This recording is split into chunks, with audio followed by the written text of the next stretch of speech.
Welcome back to the channel. Today video is about our /best of Reddit stories. First story. My friend got hard while wrestling me.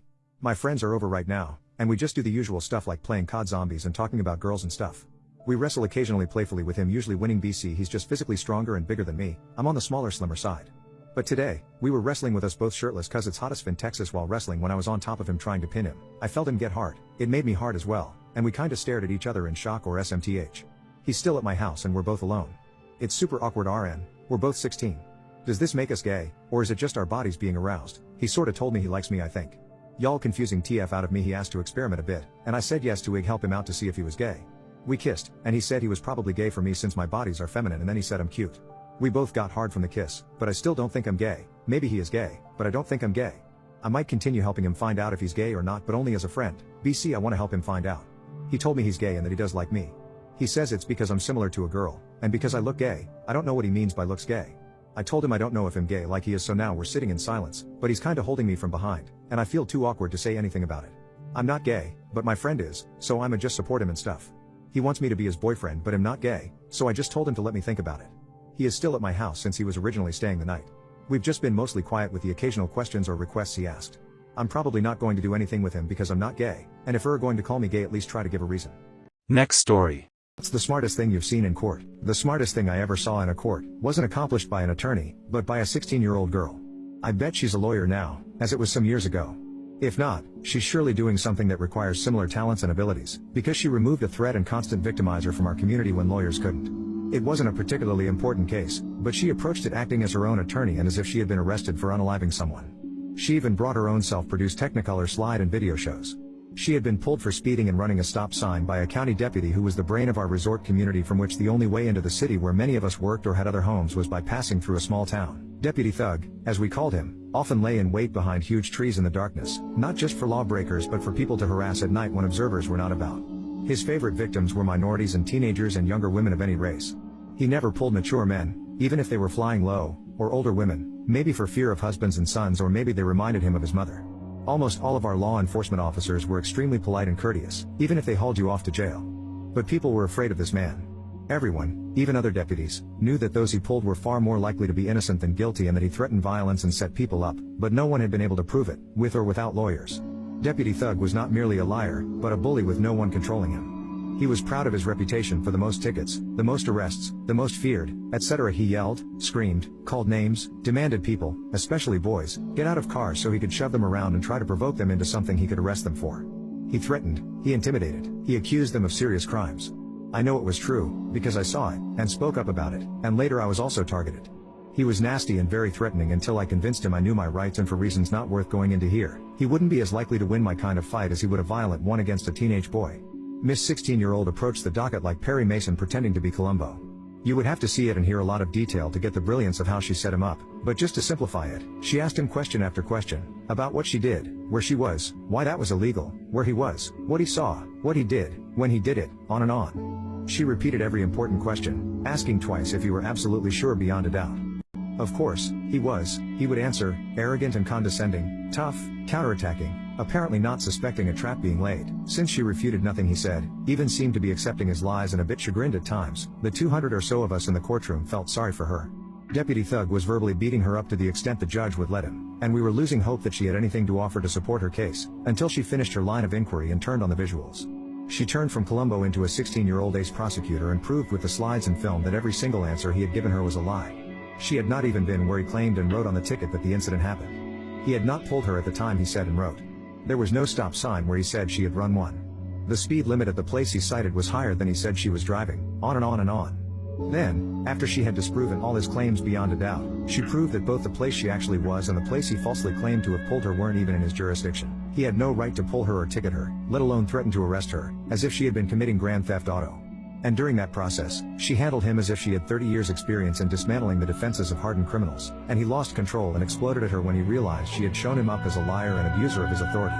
The entire courtroom erupted in loud cheers and applause as the judge, enraged well before this point, dismissed the case and shredded the deputy, saying that he was a disgrace to his uniform and that he himself was deeply offended by the lies just told, also implying that serious consequences were in order. Unfortunately, the judge had no control over police personnel, and Deputy Thug was not fired. But he stopped harassing our community and we never saw the swagger and arrogance again. All because a 16-year-old decided to take the time and trouble to carefully prepare a real defense and offense instead of just paying the fine. I wondered if one of her parents might have been an attorney. Someone close to her could have advised, but the girl did it all. I hope she is fighting for the right somewhere today. The lesson I learned is that it sometimes pays to take small cases that seem to have little chance of success to court. Next story. What is something that makes you the most happy? I'm so happy that my ex-wife is miserable. Found out my wife was having an affair. She met a guy at work and came home one day telling me she was in love with him, no longer loved me, and wanted a divorce. This was a guy she'd only known for 3 months. At the time, she and I had been together since we were in our 20s. We have 3 kids. Well, I tried to fight for my marriage and didn't want a divorce, but she simply would not stop seeing this guy. After one weekend where she disappeared from Friday afternoon to Sunday night, I ended up throwing her out of the house. She immediately moved in with this guy. The only excuse she ever gave me was, "I never wanted to hurt you, but there's just something about this guy, and I deserve to be happy." That was it. That was the depth of her reasoning for throwing everything we built together away. We ended up finalizing our divorce in early 2022. Although I had very hard feelings toward her, I faked it enough to get pretty favorable divorce terms from her. It seemed she was so eager to be with her dream man that she didn't have time for a long divorce. So in the end, I got to keep my pension in the house, which I had bought from my grandmother. I did have to give her half of my 401k. However, the effect on our kids was pretty devastating. All 3 of them took it very hard. My oldest son told her that if she chose this man, he'd never have a relationship with her again. As of right now, neither of our sons has a relationship with their mother. Our daughter does talk to her from time to time, but their relationship is very strained to say the least. My daughter is a very kind person and she tries, but she usually ends her conversations with her mother even more upset than when they started.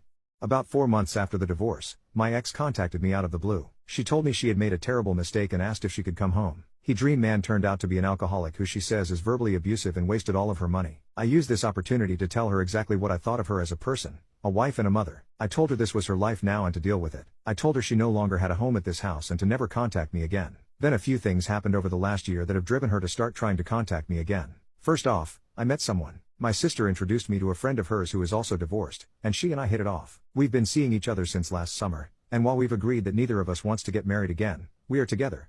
Once my ex heard about this, she once again tried to contact me, but I ignored her. My son also got married and didn't invite his mother. She again contacted me to try to get me to intervene on her behalf. I told her I would talk to him, but I never did. Secretly, I feel like she deserves all the pain she's feeling when it comes to our kids. She destroyed our family without so much as an afterthought. Too bad. So sad. Now, she recently told our daughter that she finally broke it off with a dream man because she could take his drinking and total lack of responsibility. He wasted her half of the 401k that I had to give her. He also totaled her car driving drunk. This from a man in his 40s. Again, she knew this guy for 3 months and torpedoed our whole family for him. On the face of it, I act like I feel sorry for her, but inside, I really delight in the fact that she's so unhappy. Call me evil or whatever, I don't care. She brought this on herself, and it serves her right. I actually had to sit there one Saturday night while she got ready for a date with this guy and laughed on the phone with her friend about how awkward our living situation was. I lived in hell for over a year because of her. Wait until she finds out our son and his wife are going to have a baby later this year. Maybe if she had been able to keep her legs closed, she'd get to meet her grandchild. Enjoy your shitty 1-bedroom apartment and your broken down used car. Me and my new partner will think of you when we're on vacation in Hawaii this summer. Hawaii was the trip my ex and I always planned to take once our daughter finished college. Maybe I'll send her pictures. Next story. My ex-girlfriend came back after 10 years and called me a liar when she found out I had already moved on. Back when I was 14 years old, I fell in love with one of my classmates in school.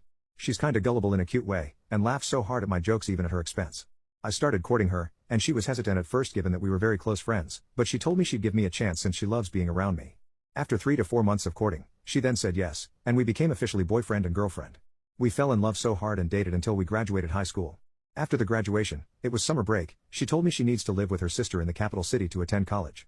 I told her that it would be okay for us, and that we could make a long-distance relationship work. I studied at one of the universities in our province, and she went with her sister to the city. We communicated a lot over the few months of us being away. I called her for our 4th anniversary, and told me that no matter what I should wait for her. But, then a few months later, she suddenly disappeared. I couldn't call her phone, her social media accounts became inactive. When I saw that she had a new account, just not one following me, I realized finally that she ghosted me. When I tried to reach out, I was ignored. This broke me. Suddenly, she became somebody that I used to know. A couple months into this breakup, one of her friends came to the same campus that I went to. I just politely said hello to her, and she asked me to go out at a cafe near our campus after classes. We met at the cafe, and told me that my ex said she was sorry, and gave me a letter she sent. The letter said that she can't make it work having a long-distance boyfriend, and she just wanted to move on, and wished me best. It freaking hurt. I thanked her friend, went to my boarding house, and cried ugly, but I decided to respect her decision, and moved on. A year passed, and I met a girl in a workshop. I attended. We had the same line of course, just at different schools. I asked for her number to schedule a study session. She was tomboyish, so at first I didn't really notice her in a romantic way. As we started hanging out more, I realized I really liked this girl. She started wearing fit clothes, and I noticed her face was really pretty when her hair was not ponytailed. After almost a year of hanging out, I courted her, and she excitedly said yes, saying that she liked me for the longest time. She just didn't want to initiate something because it was kind of frowned upon in our country. Now, we're both professionals, have a cute daughter, and have been married for 8 years. Suddenly, I got a call from an unknown number. It was my ex-girlfriend asking if we could meet for coffee. I hesitated but agreed, in one condition. I told her I had to bring my wife. She became furious on the phone, and called me a liar and manipulator.